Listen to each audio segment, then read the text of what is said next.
Hello and welcome to NewFilmmakers Los Angeles in partnership with Movie Making magazine. My name is Danny DeLillo and we're here at the South Park Center. I am here with Stephen with his web series, Twinkie. Let's take a little clip. So I know it's a long way off, but are you thinking of bringing anyone to the wedding? Probably not, considering I'm going to be single for the rest of my life, so... This is totally random and kind of gross, but like sometimes I'll like stick my finger up my butt, you know, just to kind of get things going, you know? Would you advise against that, or...? No one gives a shit that you're gay. I just need you to be excited for me. Okay, you're right. I'm excited. I am. Who's my big boy? Me.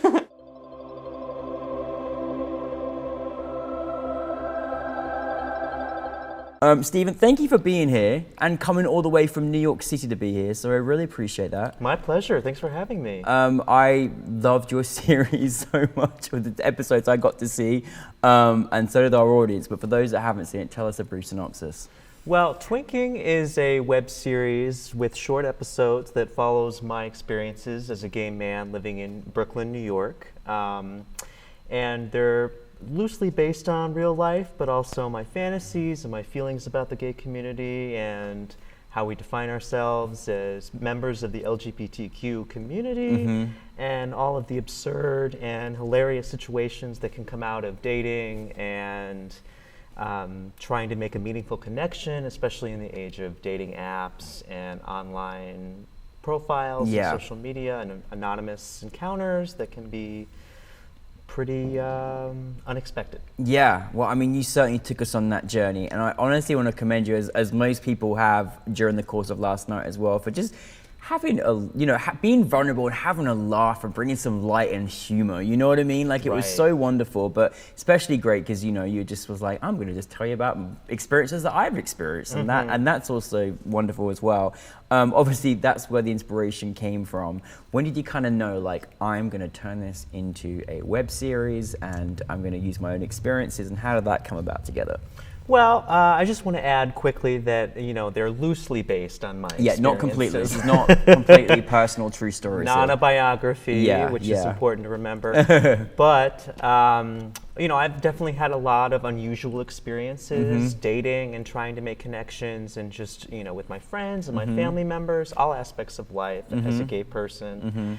And I realized that probably the best way to talk about these experiences was through comedy, because they're often absurd, and I don't really see these experiences being talked about or shown in popular culture, in mainstream TV or movies. It's true. And in terms of meeting people and just trying to figure out who you are and how you date and have sex is very different from the way most people are experiencing it, at least from what I can tell from popular culture. Well, it's true, and also I think there's this, we've just suddenly evolved into this new way of connecting, you know? Like, I remember life before social media, and then I grew up with the change of social media entering my life, and like, oh, you know, you go from meeting someone in a public place, you know, at a bar, to now you swipe and you have 50 choices, and it's like, how do we get to that point? And that's such a weird thing altogether in itself. But what I loved about it is you just kind of made fun of some of these experiences, you know, like going into the, you know, for example, the doctor's office, and just that whole experience of why you're there and how you go there, and just taking it onto a whole new level.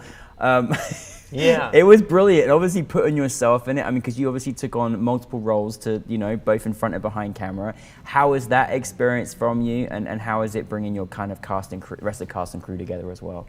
Well, I'm so grateful that I have so many great collaborators who are there helping me put the show together, and in terms of being a self-sufficient crew, in terms of lighting the scene and kind of just quickly putting everything together so we can shoot kind of on the go and on the fly. And also kind of giving me feedback as an actor.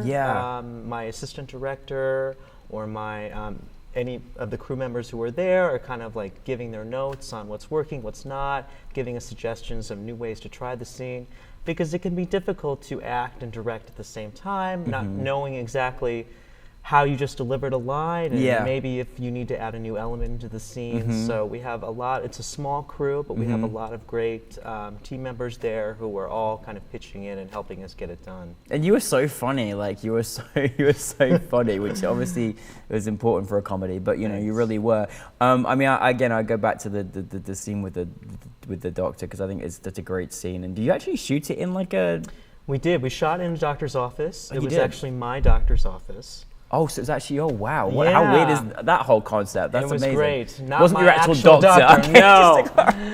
Thankfully, no. My Yeah. doctor wasn't interested. But you know, it was also fun to explore beyond dating and relationships, other aspects of being a gay person. Yeah. Finding healthcare. Yeah. Dealing with your family members. Right. Like the episode with my sister. in Exactly, it, yeah. And just making a living. Yeah. Getting access to benefits and rights, or just dealing with people in everyday situations. Yeah. Beyond romance and sex and dating, Yeah. which often gets explored when we're talking about the LGBTQ community. Yeah, I think the nice thing is you took it to an extension of just, you know, the everyday experiences you have as being part of that community, you know, and there's certain things that people don't even realize that, you know, you have to think about that are restrictive in certain areas. And, you know, it's nice you brought some light to it, but some of these things like, you know, access to healthcare, what opportunities you actually have in certain areas, and what it's like for a gay person in this particular circumstances, like all of these different things, which I think was really important that you brought light upon to, that go beyond what we normally see in the mainstream as well. Was that something important that you kind of like to do in your work as well, is to kind of extend to, again, off being the kind of universal mainstream topics, but really dive into some more deeper subjects about things with a comedy element as well? Yeah, absolutely. I mean, I think it's important to show different sides of the gay experience beyond ones that are just focused on relationships. Yeah. And I think that all LGBTQ storytellers and filmmakers should do a better job of trying to appeal maybe to the mainstream. Yeah. Because the real change comes from we can reach people beyond the LGBTQ Yeah, community. exactly. And I think comedy crosses all of these borders. You know, everybody Yeah. wants to laugh. That's something that we can all relate to. We all go see the doctor. We all have brothers and sisters or family members that we have to get along with. So trying to share the LGBTQ experience with a wider audience, with comedy and more situations and elements that everyone can relate to. Exactly, and it's one thing is that it's educational as well as entertainment, which is also great as well. You know, which I love that you do. What was the biggest challenge you had? Well, we kind of shoot on the fly, so just kind of working with a limited budget and getting everybody together can always be a little bit of a struggle, but we could always use more resources to keep the show going. But just portraying myself or a version of myself on camera can be difficult. You know, you want to tell a funny story, you want to tell an honest story, but I can't help but think about how I'm portraying myself and how others may see me when they see some of these scenes, especially when I'm using, you know, Instagram to promote the show and having it really become a part of my personal life in a sense. Yeah. I mean, it can be a challenge, but it's also just new territory for me as a filmmaker. I'm used to being a screenwriter and a director, so putting myself on camera has come with some interesting situations. Yeah.